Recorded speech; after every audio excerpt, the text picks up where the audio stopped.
Hi guys, welcome to my channel. My name is CA Muskan Bansal, and in this video I am going to discuss with you that how to retain theory subjects for a long period of time. तो मैं आज आपको इसी topic पे बात करूँगी और मैं आज आपको 6 ऐसे पॉइंट्स बताऊँगी जो आपको काफ़ी हेल्प देंगे कि आपको थ्योरी सब्जेक्ट्स जो होते हैं उनको आप अच्छे से याद रख पाएँ, उनको रिटेन रख पाएँ। एंड क्योंकि उसमें हम बहुत जल्दी भूल जाते हैं, है ना। थ्योरी सब्जेक्ट को याद रखना टिल द एग्ज़ाम्स बहुत मुश्किल काम है। तो उसी के लिए मैंने कुछ बातें यहाँ पे आपके साथ डिस्कस करूँगी जो कि आपके लिए काफ़ी हेल्पफुल होंगी। So let's get started. Okay, सबसे पहले मैं आपको कहूँगी कि जो भी थ्योरी सब्जेक्ट है आप उनकी क्लासेस जैसे जैसे ले रहे हैं, अगर आप नहीं भी ले रहे हैं, अगर आप सेल्फ स्टडी भी कर रहे हैं, फॉर एग्ज़ाम्पल आज आपने कुछ चीज़ पढ़ी तो उसको अगले दिन आप उसको रिवाइज़ करिए। ऐसी अगर आपने कोई सेकंड डे जो चीज़ पढ़ी उसको थर्ड डे रिवाइज़ करिए। थर्ड डे पे आपको ये नहीं कि सेकंड डे वाला रिवाइज़ करना है, आपको फर्स्ट और सेकंड डे वाला दोनों डे वाला रिवाइज़ करना है। यही मेथड आपको फॉलो करना है। चाहे आप इसको मान लीजिए आपका एक सब्जेक्ट है जिसमें आपके 10 चैप्टर हैं और ये जो मैंने आपको बात बताई है ये अगर आपने 3 चैप्टर्स के लिए भी फॉलो कर ली ना तो आपके 3 चैप्टर तो बिल्कुल पक्के हो जाएंगे और आपको एग्ज़ाम तक वो आप उन्हें भूल भी नहीं पाएंगे। वो आपके इतने पक्के हो जाएंगे, आपको अच्छे से याद हो जाएंगे अगर आपने ये मेथड उन 3 चैप्टर्स पे भी फॉलो कर लिया। तो आप ये सोचो ना, आपका 30% तो कवर हुआ ना, जो आपको अच्छे से याद है। मुझे पता है आप इसको लॉन्ग पीरियड तक शायद फॉलो नहीं कर पाएंगे क्योंकि हमें क्या होता है कि हमें फर्स्ट डे जो हमने पढ़ा वो सेकंड डे तो हम अच्छे से रिवाइज़ कर लेंगे, थर्ड डे भी हम कर लेंगे फर्स्ट और सेकंड का, फोर्थ डे भी कर लेंगे फर्स्ट सेकंड थर्ड का। पर जब हम जैसे जैसे आगे बढ़ते रहेंगे तो हमारे लिए रिवीजन करना थोड़ा मुश्किल हो जाएगा क्योंकि पोर्शन बढ़ता जाएगा। तो ये जब काफ़ी सारी चीज़ें आ जाती है तब इसको करना थोड़ा मुश्किल है। तो आपको कुछ पोर्शन तो बिल्कुल पक्का हो रहा है ना इससे। तो मैं ये कहना चाह रही हूँ, ये चीज़ मैंने भी अप्लाई की थी। जैसे सीए मैंने अपना क्लियर कर लिया है तो उसमें सब्जेक्ट होता है टैक्स, उसमें मैंने ये चीज़ अप्लाई की थी तो मुझे काफ़ी हेल्प हुआ। उसमें एक हमारा चैप्टर होता है पीजीबीपी, बहुत बड़ा चैप्टर है पर मुझे बहुत आसान लगा क्योंकि मैंने उसमें ये चीज़ फॉलो की थी। ओके, तो नंबर 1 पॉइंट मैंने कवर किया आपके साथ कि आपको रिकॉल करना है डेली बेसिस पे। सेकंड थिंग, आपको अपने समरी नोट्स बनाने चाहिए। आप अपने जो हमारी नोटबुक होती है उसको यूज़ कीजिए ना, आप उसको पूरा मत भरिए, आप पूरा एज इट इज़ चैप्टर मत उतारिए, आप अपनी बातें उस पर लिखिए कि जिससे कि आपको वो नेक्स्ट टाइम जब आप वो चैप्टर पढ़ेंगे तो आपको आसान हो। आपने अपने भी कुछ नोट्स बना रखे हैं, है ना, तो इससे आपको आसानी होगी चीज़ों को याद रखने में, चीज़ों को समझने में, अगर आप कुछ ऐसे समरी नोट्स बना लेंगे। क्योंकि क्या होता है कि जो हमें बुक दी जाती है उसमें कभी कोई चीज़ रिपीट भी हो जाती है, जो हमने ऊपर चीज़ें पढ़ ली उसके बाद भी वो चीज़ें रिपीट होती हैं, है ना, और उसको किसी और तरीके से भी कहा जा सकता है ना। जैसे हमने कोई पैराग्राफ पढ़ा, same to same meaning next paragraph में भी है, पर है तो पैराग्राफ 2 पैराग्राफ हमें पढ़ने पड़े तो जाके हमें पता चला। तो हम ऐसे कुछ समरी नोट्स अपने बना सकते हैं जिससे कि नेक्स्ट टाइम हमारा टाइम बच सके। ओके, उसको आप लिख लीजिए कि ये जो 2 पैराग्राफ है ये सेम टू सेम है, इस सेकंड वाले पैराग्राफ को हम स्किप कर सकते हैं। अपने कुछ भी बातें हो सकती हैं वो आप अपनी नोट बुक में लिखिए, तभी तो आपके लिए वो सब्जेक्ट इजी बनेगा। अगर आप सिर्फ बुक पे निर्भर रहेंगे तो काम नहीं बनेगा, आपको अपने खुद के नोट्स भी बनाने पड़ेंगे। नंबर 3, आप स्टिकी नोट्स यूज़ कीजिए। स्टिकी नोट्स आते हैं मार्केट में, आप उसको यूज़ कीजिए, वेरी वेरी हेल्पफुल। कोई भी आपने पेज पढ़ा, आपको बहुत ट्रिकी लगा बट आपने उसको समझ लिया, अब आपके लिए वो आसान है, तो अपनी भाषा में आप उसको छोटे से नोट पे उतार दीजिए और उसको वहीं पे स्टिक कर दीजिए जिससे कि नेक्स्ट टाइम आपको वो पूरा पेज पढ़ना ना पड़े, जस्ट आप उस नोट को पढ़ो और आपका काम बन जाए।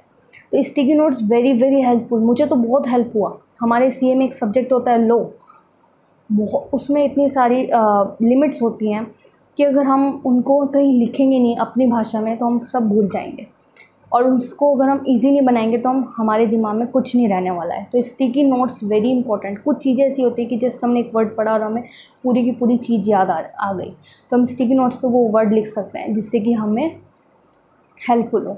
ठीक है, स्टिकी नोट्स को अच्छे से यूज़ कीजिए, जैसे जैसे आप यूज़ करेंगे तो आपको पता चलेगा कि मुझे कैसे यूज़ करना है।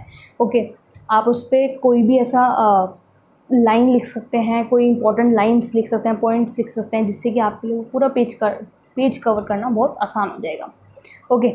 Okay. Number 4, use chart papers. Chart बना सकते हैं आप। मैंने क्या किया था कि मैंने भी चार्ट्स बनाए थे। जैसे हमारे ऑडिट होते हैं तो जैसे लॉ होता है उसके सेक्शंस के चार्ट्स बना लिए। ऐसे जो भी आपके सब्जेक्ट्स हैं उनसे आप किस तरीके का चार्ट बना सकते हैं ये आपको पता होगा। तो चार्ट बनाइए, वॉल पे चिपकाइए, आपको काफ़ी हेल्प होगा। आप उठते बैठते उनको देख सकते हैं। आपको थ्योरी सब्जेक्ट इंटरेस्टिंग बनाना है, ना कि आपको उसको एक बोरिंग बनाना है। और इंटरेस्टिंग ऐसे ही बनेगा जब आप ये चीज़ें फॉलो अप करेंगे। ओके, चार्ट पेपर पे लिखिए। चार्ट पेपर पे जब आप बनाएंगे, चार्ट पेपर को जब आप बनाएंगे तो आप तब भी चीज़ों को याद करेंगे, तब भी आपका रिवीजन हो रहा है। जब आप चार्ट पेपर को देखेंगे तब भी आपका रिवीजन हो रहा है। मल्टीपल टाइम्स आपका ऐसे रिवीजन होगा तो आपको तो एग्ज़ाम तक आराम से याद हो जाएगा, कुछ भी डिफ़िकल्ट नहीं लगेगा आपको। ओके, नंबर 5, आप क्या कर सकते हैं आप कि जैसे डिफरेंट कॉन्सेप्ट भी बहुत तरीके के होते हैं। कुछ चीज़ें हमें फटाफट समझ में आ गई, कुछ चीज़ें हमें थोड़ी देर में समझ में आती है, क्योंकि वो कॉन्सेप्ट थोड़ा ट्रिकी होता है। तो उसके लिए आप क्या कर सकते हैं, उस कॉन्सेप्ट को याद रखने के लिए, या फिर कोई चीज़ ऐसी है जो आपको याद नहीं हो रही है तो आप स्टोरी फ्रेम कर सकते हैं। स्टोरी फ्रेम करके उस चीज़ को याद रख सकते हैं आप किसी भी तरह।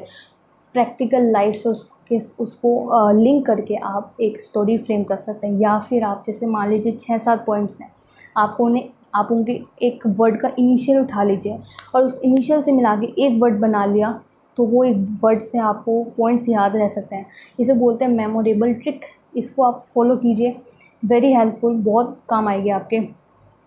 कि या तो आप इनिशियल वर्ड्स को ले लीजिए या फिर आप स्टोरी फ्रेम कर लीजिए।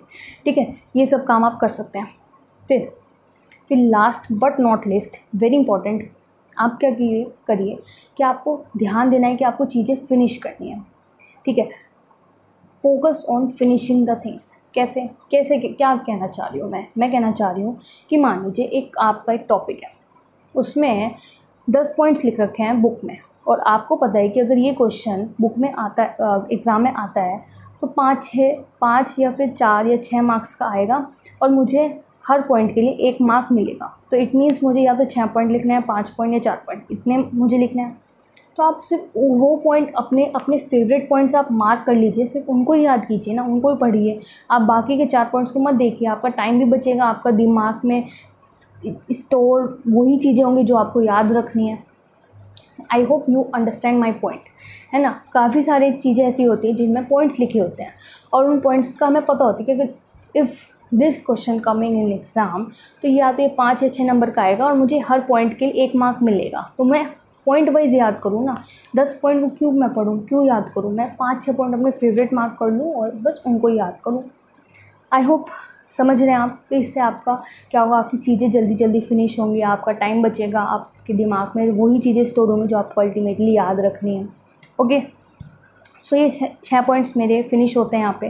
मैं फटाफट बोल देती हूँ। फर्स्ट ऑफ ऑल, आपको रिकॉल करना है डे टू डे बेसिस पे। सेकंड थिंग, आपको अपने समरी नोट्स बनाने हैं।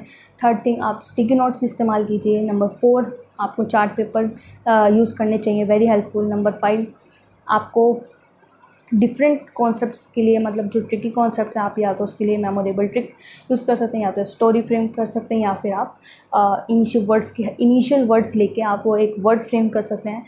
एंड नंबर 6, जो चीज़ें हैं, focus on finishing the things. आपको क्या करना है कि काफ़ी सारे पॉइंट्स हैं, तो उनमें से आप अपने फेवरेट मार्क करिए और उनको याद रखिए, तो आपको टाइम बचेगा, आपका जल्दी चीज़ें ख़त्म हो जाएंगी। सो यही है। तो मैंने आपके साथ ये सारी डिस्कस की कि अगर आपको थ्योरी सब्जेक्ट हार्ड लगता है तो ये सारे फॉलो अप करके आपको काफ़ी इजी लगेगा एंड आप याद भी रख पाएंगे for the long period of time. If you consider this video helpful, तो like this video and subscribe to my channel. So मिलते हैं अगली वीडियो में, तब तक के लिए बाय बाय।